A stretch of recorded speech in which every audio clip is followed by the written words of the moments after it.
өрелі өнер иесіне халқының берген бағасы дөп те дәл, нық та нанымды. Қазақ халқының бұлбұлы, шығыс халықтары өнерпаздарының жарық жұлдызы, өнер саласындағы теңдесі жоқ тұлға, қазақ опера өнерін дамытушы дарабоз дарын, опералық бейнелерді беріле берік сомдаудың көшбасшысы, ондаған ұлықты ұрандар, жүздеген жарнамалар, мыңдаған мақалалар, кезінде күләш жасын қызын баспа беттермен радио-теледидардан театр-опералық көріністерде де жан-жақты жария ете танытты. Күләштің шын есімі Гүлбақырам. Кіндік қаны тамған жері бұрынғы Тоқырауын болысының екінші ауылы, қазіргі Қарағанды облысының Ақтоғай ауданы. Жүзі жарқын, үнемі күлімдей қарайтын, әнге жасынан бейім, сүйкімді бүлдіршінін әкесі Күләш деп еркелеткен екен. Баласының бойындағы табиғи дарынды өнерге ұмтылысын, әнге әуестігін, еңбекке деген талабын тани, оның болашағын ойлай және сол кездегі ауылға ел басына түсер ауыртпалықты ерте сезіне, өзі де өнерді қастерлей білетін әке 1925 жылы Күләшті Алматы қаласына оқуға апарған. Өз бетімен білім ала, өнер иелерімен араласа, өркендеуі Алматыда басталған. Алматы педагогикалық институтына түсіп, осындағы көркем өнерпаздар үйірмесінде қалалық байқауларда әуенді, қоңыр даусымен көзге түседі. Іле 1929 жылы Қазақ драма театры жанындағы музыкалық драма студияда оқып, 1930 жылы Қазақтың тұңғыш драма театрына қабылданады. Осылайша театрда өткізілетін кештерде қойылатын шағын пьесалар мен спектакльдердегі көріністерде ойнап, драмалық әртіс ретінде сахнаға алғаш шыққан Күләштің өнер ауқымы кеңейе бастайды. Ол 1930-1934 жылдары Бейімбет Майлиннің Майдан пьесасындағы Пүліштің, Мұхтар Әуезовтің Еңлік кебегіндегі Еңліктің, тағы басқа рөлдерді ойнауда әншілік әртістік қабілетімен жұртшылықтың ықылас-ілтипатына бөленді. 1933 жылы Қазақстан өлкелік комитетінің қаулысымен еліміздің астанасында тұңғыш музыкалық театр ашылатынын Республика халық ағарту комиссары Темірбек Жүргенов жариялай келе, ол драмалық театр әртістерінің негізгі құрамын жаңадан ашылмақ музыкалық опера театрына жіберу туралы ойын айтқан. Опера деген не екендігіне мән бермеген, түсінбеген әртістердің көпшілігі бас тартқанда, опера өнерінің ең жоғары сатысы деген Құрманбектің сөзін естіген Күләш жаңа ашылмақ театрға баруды бірден қолдайды.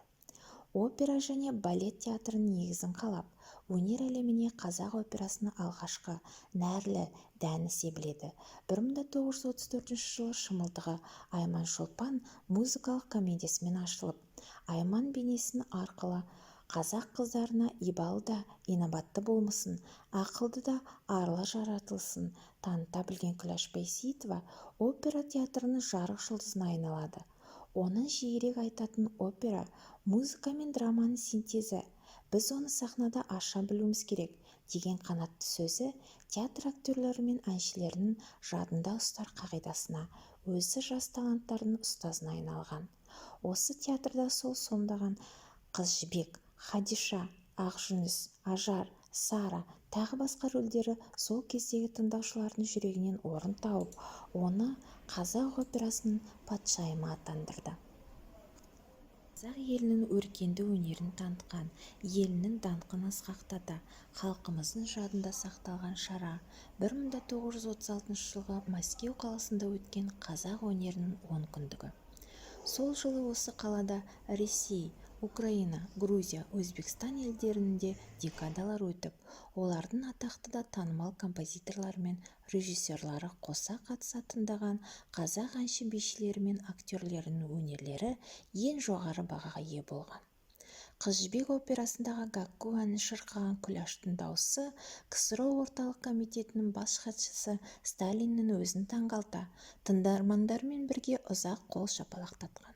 Сол шаралар қорытындысында Күләш Байсейітованың кеудесіне КСРО старостасы Калининнің қолымен еңбек қызыл ту ордені тағылып, сол жылы Кеңес социалистік республикалар одағының халық әртісі атағы берілген.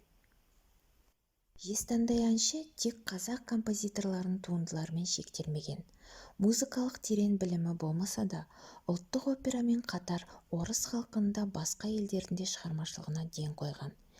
Евгений Онегиндегі өр мінезді Татьянаны, грузиннің Даиси операсындағы мейірімді Мароны, Чио-Чио сандағы аянышты Баттерфляйды, тағы басқа ойнаған уақыттарында қазақтар ғана емес, Ресейдің де басқа елдердің де көрермендері, журналистері баспа беттеріне күләштің әйел бейнесін, әйел психологиясын, олардың жан дүниесін шынайы да нақты көрсеткен рөлдік ойындарын бірде күле, бірде жылай тыңдап, ғажайып өнеріне таңғалғанын жарыса жазып, ризашылықтарын білдірген.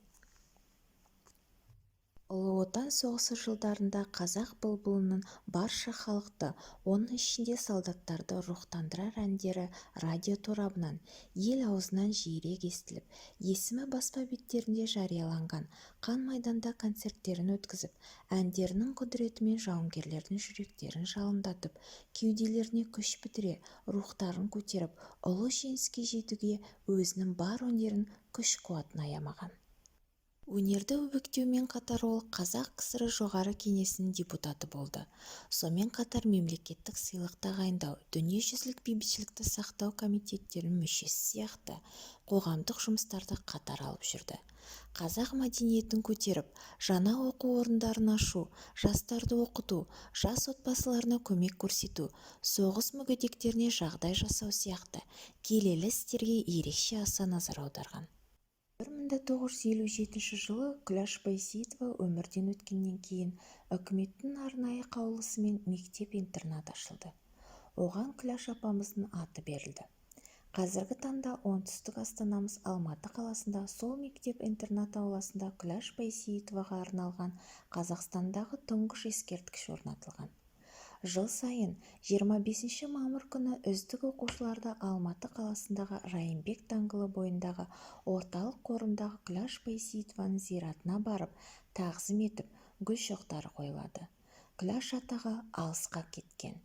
Тарихымыздағы тұңғыш тума талантты опера әншісі. Күләш Байсейітованың есімі мәңгі халықтың есінде өшпейтін жұлдыз болып қалады.